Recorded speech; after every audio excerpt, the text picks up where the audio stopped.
Welcome to PR After Hours, your twice weekly cocktail of business, PR, and marketing tips hosted by me, Alex Greenwood. Every week, we bring you virtual happy hours featuring business advice from entrepreneurs and leading thinkers in PR, marketing, and business. We're going to get started in just a moment, so stick with us.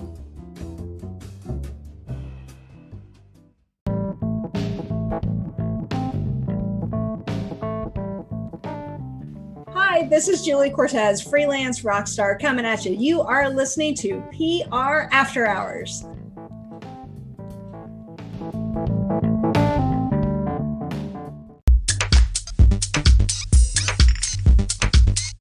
You know, I have podcasted off and on since 2006, and I've had good shows, I've had okay shows, I've had shows that have had up in the tens of thousands of downloads. I've had shows that, let's just say, weren't in the tens of thousands. But I've had a good degree of success in that I've met lots of interesting people, whether it be in this show, PR After Hours, where I've met a lot of entrepreneurs, PR people, marketing folks, business owners, that kind of thing, or Mysterious Goings On, my other show, where I interview a lot of writers and creative people. So I've had a lot of, I would call that kind of a different kind of capital that I've earned with these shows.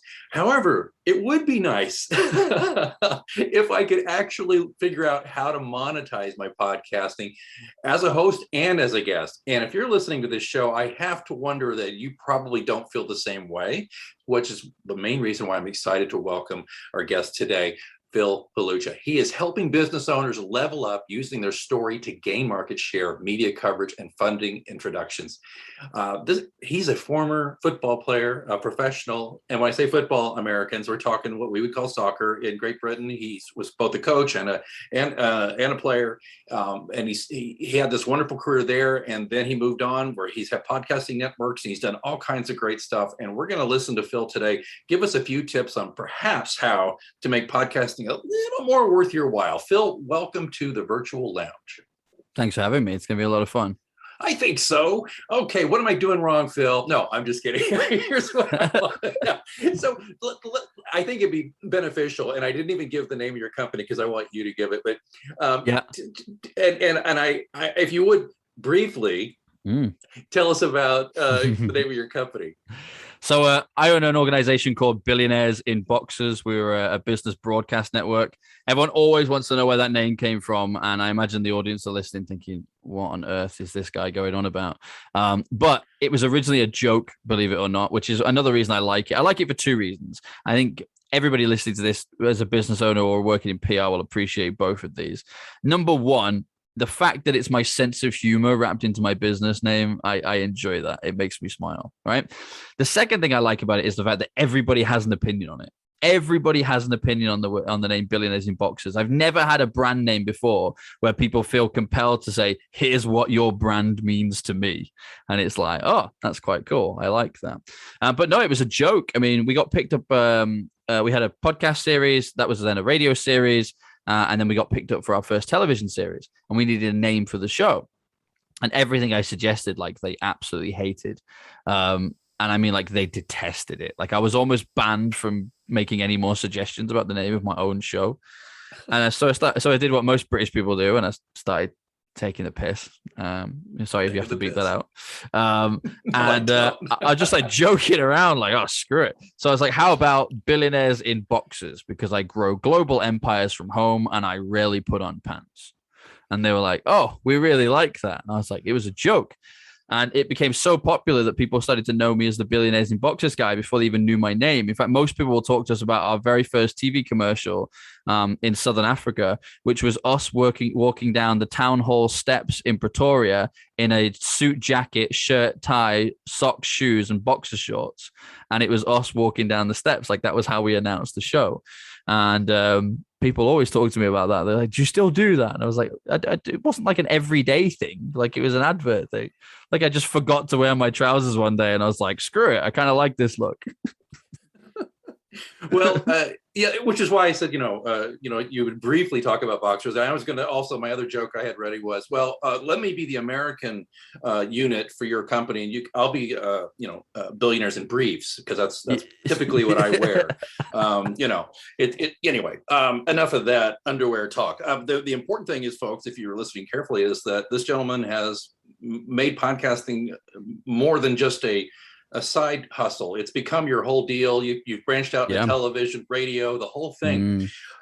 So I guess you would probably agree with me that podcasting's not going anywhere. It's not some kind of little fad or anything. Oh no! In fact, if you look at what's going on, I mean, particularly outside of the US as well. I mean, the US, as per usual, is the most active market, right? And then there's a couple of places that kind of come a second best. Like the UK is pretty big, and but like, I think people would be surprised to recognize the level of opportunity. So one of the examples I give to people is, if you had a time machine and could go back and invent the iPhone, you'd do it, right? Because it'd make you an absolute fortune.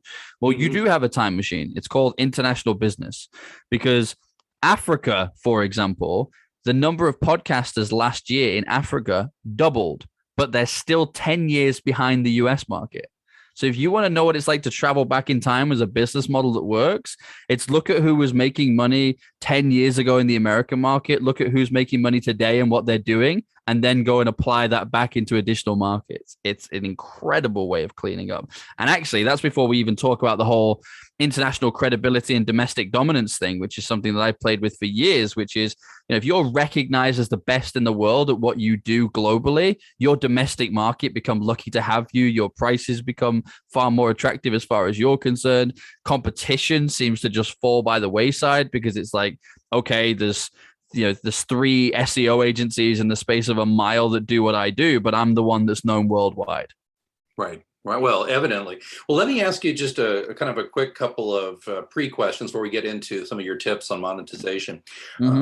I get this a lot, Phil, and I suspect your answers are going to be far better than mine typically are. And I have people who, small to mid-sized businesses or brands, and they're asking me, they say, Alex, you do all this podcasting, all that stuff. Do I need to do this? It's the same question I got 10 years ago, Phil, when they were asking me, this Facebook, Twitter, LinkedIn thing, do I need to do this? I'm getting the exact same look on the face, which is a vague form of constipation and consternation. It's kind of in between. Yeah, absolutely. And I think they're almost begging me to say, no, you do not need to do this. So what do you answer to that question? You know what that is? The reason that they're doing that is that they see it as a waste of time. Like, they don't want to waste time. And that nobody wants to waste time. I get that, right? But the reality is that even most podcasters are wasting their time. I mean, for the past 3 years, I've been doing this for 6 years, teaching it for 6 years now. I've been doing it for myself for like almost 13, 14 years at this point. But I've been teaching it for 6. And in the last 3, we've been voted number 1 in the world for showing people how to monetize this. But let me tell you, and I would like to say that the 5-6% are all mine. They're not. But about 5 to 6% of the market are actually monetizing podcasting. And what they are doing, I mean, other than the likes of Joe Rogan and stuff, and how he did it almost like the old school way, which is, data is valuable. So if you build up hundreds of thousands or millions of people following you, that's going to be valuable no matter what, because there will always be a sponsor or an advertiser who wants to position themselves in front of that audience. But how do you make money from podcasts if you've not got thousands of listeners, or if you have no intention of becoming like a social media influencer and having yourself out there all the time? And most people struggle with that answer. And it's like most things in life. The answer to that question is probably simpler than most people realize, which is the power of podcasting is not in the audience. That's just an incredible byproduct. The power of podcasting is in the relationship building you do with your guest or host, right? So I have a rule, which if you're guest appearing, for example, which is incredibly easy to get guest appearances these days. Every man and his dog's being invited onto podcasts. There's tons of these podcast sites, matchmaker.fm, podbooker.com. There's millions of them, right? You just go register and people will invite you onto a podcast.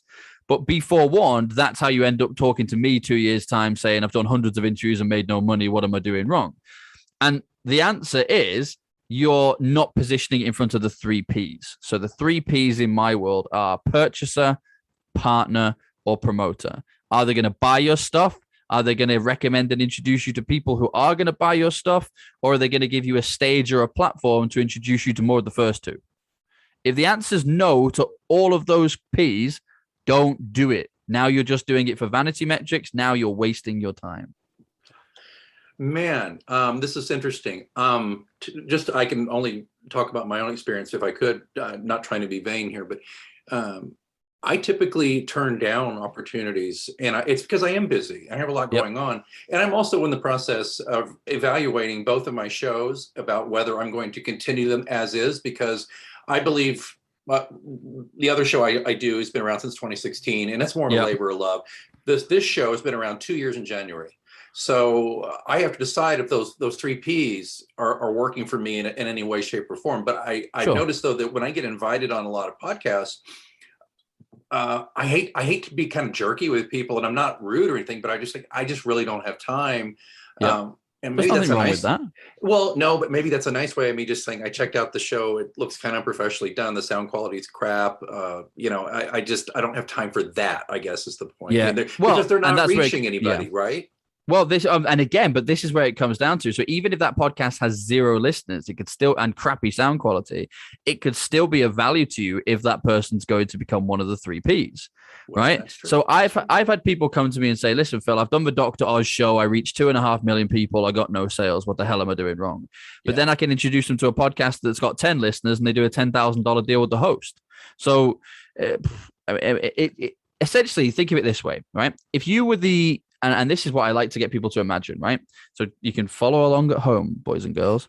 So if you were the key person of influence in your industry, if you were the go-to person for what you do, most people think about getting there. I'd love to be number one. But what are you going to do when you get to number one? How does life change for you at that point? Well, let me tell you, somebody who has been number one in a number of industries, let me tell you, you get opportunities presented to you that nobody else knows about. You get to hear about things before they're even a business. They're still a concept. It's a friend of mine calls it the beer and pizza stage, where you invite people over for beer and pizza, you discuss an idea and start a business together.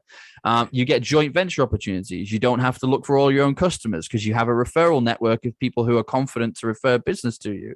You can raise your prices. You can cherry pick the customers you want to work with. You no longer have to work with that customer who's a jerk just because you need cash. This is how it changes, right?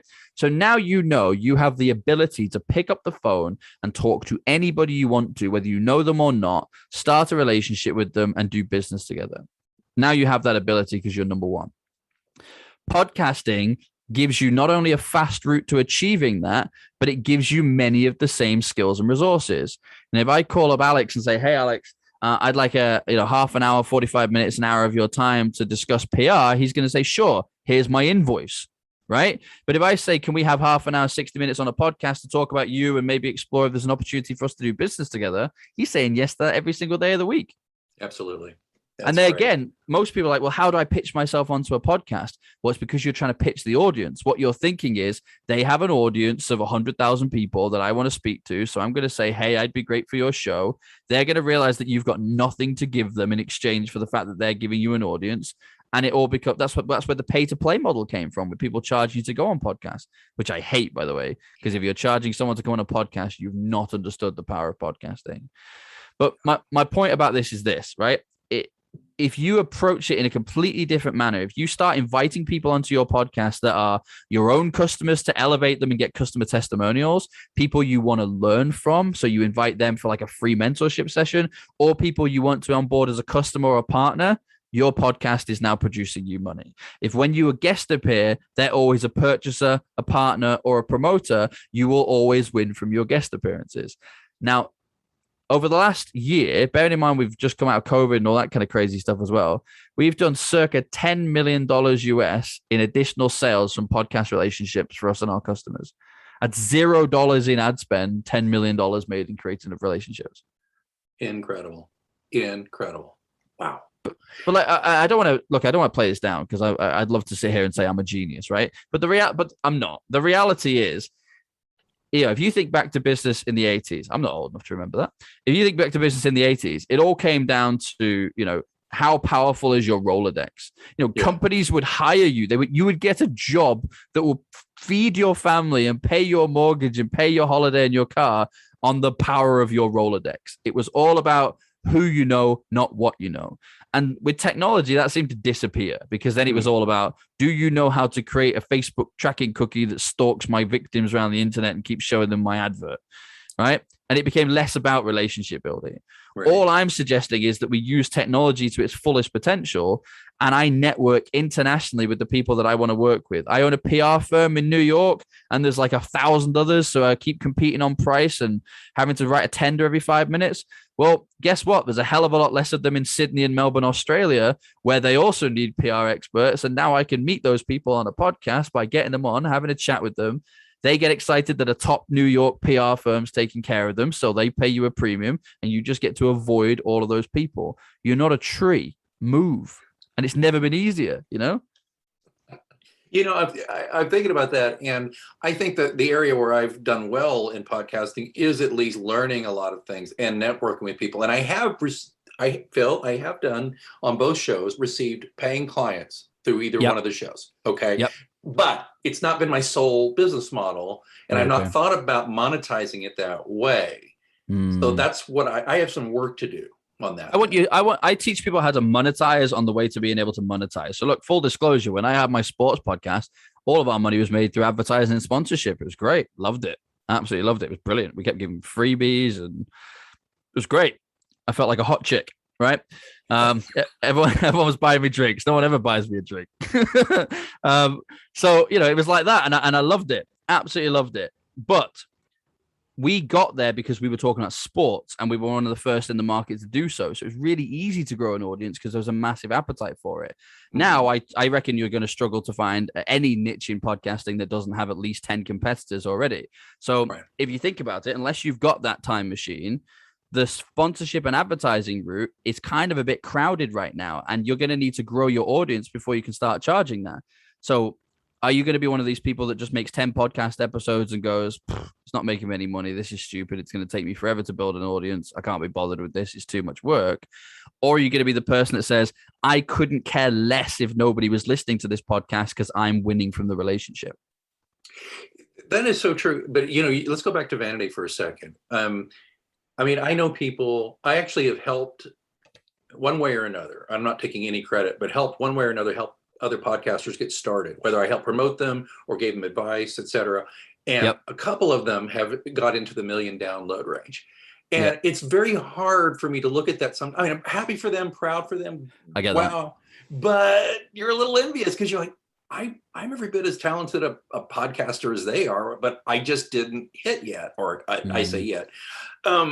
But I like what you're saying, because I've kind of said this about my other show in particular. Like there was a publicist got a hold of me and said, I'm hearing great things about your show. I'd like to get my author on. She's a New York Times bestseller, but I got to know how many downloads you get. I got to know all that. I said, well, I'm not even going to tell you that, because as soon as you hear the number, you're going to be like, not worth my time.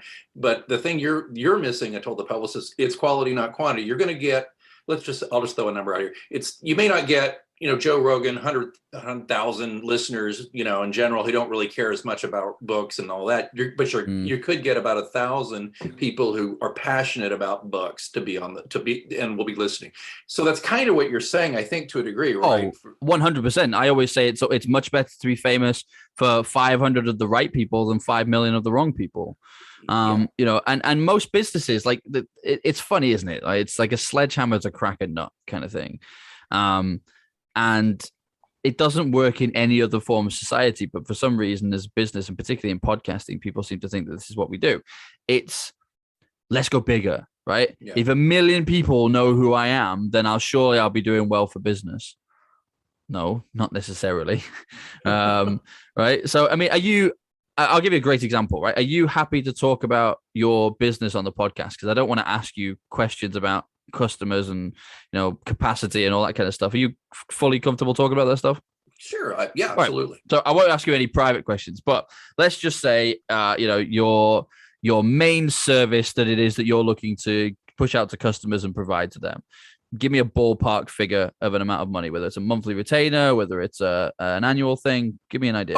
Oh, like, so for example, if I'm strategic communications consulting, right? Is that what we're talking about here? Yeah. Okay. Well, my minimum is around 4 to 5,000, maybe 6,000. Just depends on the size of the enterprise per month for the retainer. Okay. So we'll call it, let's go smack bang in the middle, make it easy maths and say 5K, right? Okay. So you're 5K. How many more 5K customers can you handle a month? I could handle at least 10 more. Okay. 10. So it's 50 grand. And were you at full capacity last month, or have you been able to handle 10 for a couple of months now? It's been a couple of months for sure. COVID kind of laid me low. It's still clawing my way back. Okay. So call it what? 6 months? You could have done another 10? Yeah. Okay. So we're talking 50 grand at 6 months. That's 300 grand loss. Yeah. That's 300 grand loss. Now you need 10 of those customers per month to get that 50 back, or a decent amount of partners who are referring you into business that gives you that 10. But either way, realistically, let's call it 10 for 10. You need 10 people through the door, 10 conversations. I reckon you're good at what you do. So I reckon your conversion rate's what, 40, 50%, something like that? Half the people you speak to about sign up. Yeah. Right. So you need to speak to 20 people per month to be able to make that happen. Right. I know this is the same in every single business. Trying to create 20 conversations with decision makers at the right level per month is pretty difficult. Right. Inviting 25 to 30 people at that level onto a podcast to talk about themselves, not difficult to get 20 conversations whatsoever. That is absolutely right. So now we look at it that way and we say, okay, so this podcast that you've been doing that you're wondering about changing the format for, maybe that format now becomes all about elevating your existing customers, inviting potential partners and inviting potential customers onto the podcast, so that every month, let's do it in stages. Let's say this month together. Let's say after this podcast, I don't know what the date is. Let's say it's the 5th. I don't know what it is. Maybe it's the 5th. 4th. It's the 4th. I'm wishing my life away. It's the 4th, right? So let's say it's the 4th. Let's say you and I decide we're going to start working together after the 4th. Mm-hmm. My first goal with you for this month is to get another 5 customers signed up out of those 10 and create you 5 strategic partners that can each be referring a number of people to you each month. Next month, we're going to fill out the other 5 and we're going to get the 10 people that you need, right?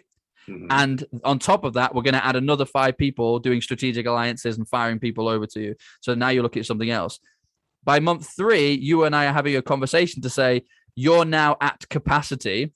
The skills that you need to develop right now are one-to-one consulting at a high level rate so that you can teach people how to do this, and an annual group mastermind that you're going to charge $50,000, $60,000, $70,000 for to show people how to do this stuff for themselves. So you're charging a premium for the done with you. You've got the done for you. You've got the done with you in the mentorship, and it's the do it yourself in the mastermind where you come in, teach a load of people, and off they go and do it themselves. So not only have we just made sure that you've now made that extra 300 grand every 6 months, we've now just added 2 new revenue trees onto what it is that you do on top of that, all by creating 20 conversations or so per month on podcasts. Oh, you make it sound very simple. And actually, it is very simple. It is, isn't it? Well, there's a blueprint that I've had to work on. When I left sport, you mentioned this. When I left sport, I was very analytical because that was the way my brain was. I mean, I think you have to be. It's that whole, you can be a talent, but if you don't work hard, you remain a talent, right? Yeah. And what's that saying as well? Hard work beats talent when talent doesn't work hard. So I knew I was talented, but I also knew there were hundreds of people just like me ready to take my spot. So I had to be really analytical as to what I was doing. That led to a surveying qualification. So I was doing projects from 500 million to a couple of, 14, 15 billion, I think was the biggest deal we ever did. That was massive. Wow. Not for me, I might add. It wasn't my deal. But I was working in real estate construction and I was helping kind of generate those funds at board level because I was very analytical. So when I've left, my attitude is if there isn't a blueprint that you can follow, it's not repeatable success. So my blueprint was first designed for me, then it was working. Then 6 years ago, people started to come to me and say, how did you get that TV show? How did you get that keynote speaking gig? How did you win that client? How did you get that partner? And I got so sick of saying I met them on a podcast that I started teaching people how to do it. Fast forward a year, I've now got more referred business than I know what I could do with because everybody that I taught is now making money with it and their friends are asking them. And Billionaires in Boxes was born. But whilst the formula has improved over the past 13 years, the basics remain the same. Like there is a structure to the pre-call, there's a structure to the conversation itself, there's a structure to what you do afterwards with the after party, there's a structure to what you do with the content. And actually, funnily enough, between you and I, we've got a number of people who were originally customers and then later partners in the world of PR globally. Reason being, and I don't think this will come as a shock to anybody, companies are a bit funny about PR because they'll pay for it, right? And they'll pay for press coverage and attention and all this kind of stuff. And then as soon as they start working well, they wonder whether it has anything to do with the press and they decide whether they want to stop. Or if they can't see any result from it, then they're like, well, this is a waste of time, so we need to stop. What we have been able to do is leverage all of that credibility, because we leverage the podcast for status and credibility. Visibility equals credibility. If they can see you, they want to do business with you. Nobody wants to be their industry's best kept secret. So what we did with the PR firms was show them how to win their retainers, yes, and show them how to do all that kind of great stuff, which was great. But then from their perspective, they were able to lengthen the lifetime value of a customer by tying in the media strategy with the business development strategy. So by being able to tie in the podcasts and the articles along with, right, now you've got a Forbes article and you've got 5 interviews with these top people, that now means we can go and have a conversation with that senior event organizer and see whether we can get you a keynote speaking gig on that big stage. It's all strategic. Every last bit of it. And I know we've gone over a little bit, folks, but this is I'm just sitting here soaking it up like a sponge. Phil, this is fantastic stuff. I'm going to ask you one more question, and then they're going to have to wrap. But and then we'll be sure to ask where people can learn more, et cetera. But sure. So Matchmaker, for example, I'm a founding member of that. It's been a blessing and a curse, though. Yep. I've actually had to turn it off because I've been booked since July. And I didn't say yes to everybody even. And I'm still booked with at least one interview all the way through December of this year. But what I've seen is diminishing returns. I'm spending more time with it. They're not a lot of folks are not my clients or are going to be my clients. Oftentimes they're my competitors. Yep. Other PR people. So thoughts on that? If you want to be, is Matchmaker, or I don't mean to pick on, because James is a friend of mine and all that. I don't want to pick on Matchmaker, but are these kinds of things beneficial, or you have to be very careful how you use them? Just a little bit on that. What are your thoughts on these kind of services?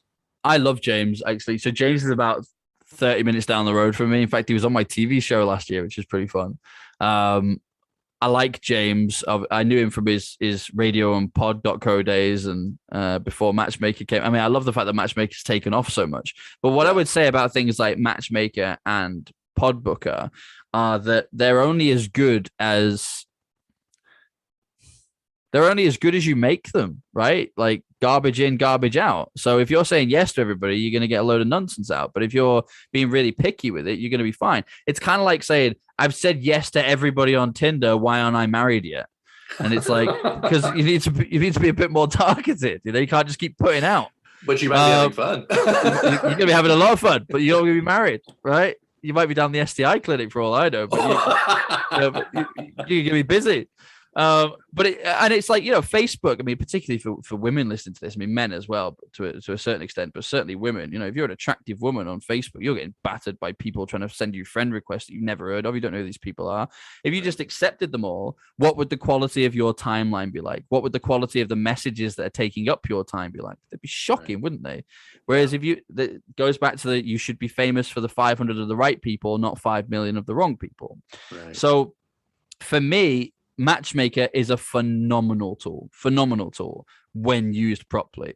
Most people, as I said, are thinking that the power of podcasting is in the audience. So the way that they think to use Matchmaker is say yes to everybody, spam a message to everybody, just get as many of these people lined up as humanly possible, because the more of them I have, the more people are going to listen. Well, here's one for you, and I'm not going to tell you who, because it will upset him, but I signed up a new client a few weeks ago, and he said to me, I'm now on my 200th episode. I said, okay. He went, I've got 186 subscribers. He said, I'd have had more subscribers if I'd have just asked everybody that came onto the show to follow the show. Right. And I was like, okay. I said, so what are you going to do about it? He's like, I haven't got a clue. And I said, now let's flip that. let's imagine that those, 300 episodes you've done were business development calls or client calls or relationship building with people in your industry. And I don't mean sleazy sales, by the way. I'm not talking about I'm going to hoodwink this person and try and sell to them. I'm saying, Alex, looked at your profile, listened to your podcast, mate, really liked what it's all about. I'm wondering whether there's a way that we might even be able to help elevate each other's businesses. I imagine there'll be people in my phone book that'll be good for you and your phone book that'll be good for me, even if we don't want to do something directly. Tell you what, should we jump on a podcast and get to know each other a little bit better? Who's saying no to that? Exactly. And there's a benefit for the listeners too, right? And that's great. I think the one thing that I've gained through these hundreds of hours of podcasting is the people who listen, there's that weird intimacy that you get from listening to a show on a regular basis. You get to know the people. Agreed. In fact, you start thinking you know them really well. You're their friend. And I've gotten that, and that's great. And again, it's gotten me opportunities. But Phil, you've opened my eyes that I really need to sharpen up what I'm doing and pay more attention. But I think I was going there already, but you've just kind of crystallized.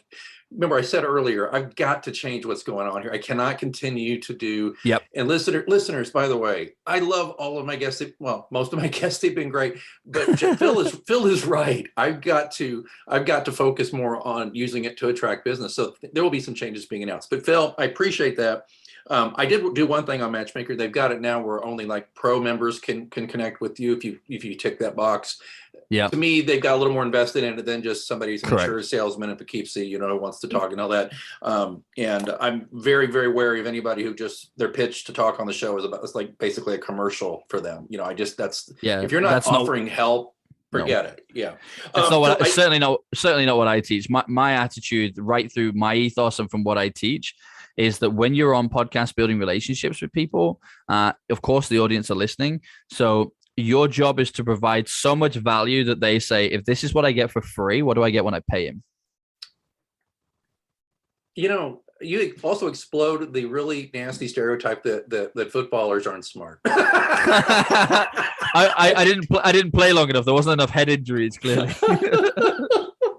Oh, Phil Pelucha, #1 podcast publicist and top 100 podcaster globally, host of international hit TV show, keynote speaker, marketing, investment, technology guru, 10,000 plus hours of podcasting over a dozen years. He's grown and sold several businesses and podcast networks. And he's just given us, I think, the tip of the iceberg, folks, on how to monetize podcasting as a host and as a guest. Phil, how can people find out more about this? Well, firstly, thank you very much for having me. I've really, really enjoyed being here. It's been a lot of fun. And I imagine we're going to have a number of conversations, you and I. For the audience, absolutely. Check out the show notes below. You will find a link to a free masterclass gift that I give, not to every podcast, but to podcasts that I like. It's about 30 minutes long. I think you just have to pop in your name and an email address, maybe, and the video will play. But it's essentially the very basics. Like the idea behind this, full disclosure, because I'm a brutally honest guy, is if you're liking the sound of this and you want to work with me and you're thinking, I need to get a couple of sales through the door to be able to go and afford to work with them, watch the masterclass, figure out how to get a few more sales through the door, and we'll see you early next year. Well, Phil, I can't see how anybody could fault you for that. I think that's great. I have learned so much. It's so great when I can finally, and listeners, we had ups and downs trying to get Phil's schedule. One was I had an illness, and then he had an illness, and it's just we finally got things back together. We're both in fine fettle at this point, I think. Fingers crossed. But I'll tell you what, Phil Pelucha, all the links will be in the show notes. And if for some reason it doesn't work on your podcast feed, go to prafterhours.com, and I will have that link that Phil just mentioned and honored us with right there. Again, Phil, thank you so much for joining us here in the virtual lounge. Thank you so much for having me. Oh, you know what that means? Looks like it's last call here at your virtual lounge for PR news, views, and interviews. We'll keep it short and sweet. Just remind you, if you like the show, there's many ways you can help us keep it going, not the least among which is to rate this podcast. Simply go to the show notes at prafterhours.com or wherever you're getting this podcast and click on the link. ratethispodcast.com/after, and it will take you to Apple Podcasts and a couple other places. very easily. One click, you write your review, it's done. Can't tell you enough how important it is to get ratings on those sites so that we can build our audience and keep bringing you the kind of information you need every week for your business. Also, don't forget, if you want to sponsor the show, give us a tip in the virtual tip jar, or ask a question. There are links in the show notes. Well, I think it's time that I cleaned up and closed up for this edition of PR After Hours here on Anchor FM.